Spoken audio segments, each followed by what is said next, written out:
Hello everyone, welcome back to Product Critique.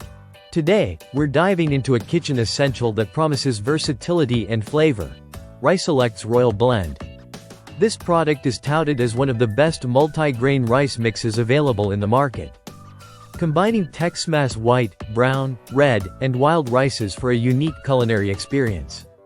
RiceSelect's Royal Blend is a premium mix of Texmati white, brown, red, and wild rices, offering a blend that's not only gluten-free but also non-GMO. It comes in a convenient 21-ounce jar, perfect for keeping your kitchen stocked with high-quality grains for various recipes. This blend is designed to cater to a wide range of dishes, from simple sides to elaborate main courses.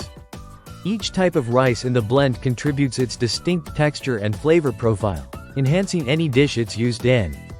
Rich in nutrients and fiber, it's a healthier choice compared to traditional white rice. To prepare the RiceSelect Royal Blend, simply follow these easy cooking instructions. Combine 1 cup of rice mix with 1.5 cups of water.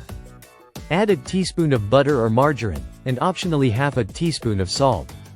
Cook according to package directions for perfect results every time. Combine cooked royal blend with fresh vegetables and a zesty vinaigrette for a nutritious salad option. Create a fragrant pilaf by sautéing the rice mix with onions, garlic, and broth for a flavorful side dish. Use the blend in a colorful stir-fry with your favorite proteins and Asian-inspired sauces for a quick and tasty meal. In conclusion, RiceSelect Royal Blend stands out as an excellent choice for anyone looking to elevate their cooking with a high-quality multi-grain rice mix.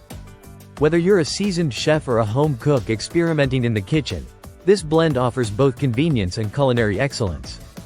If you've tried RiceSelect's Royal Blend or have any questions about it, let us know in the comments below. Don't forget to like, subscribe, and hit the bell icon for more reviews and culinary tips from Product Critique.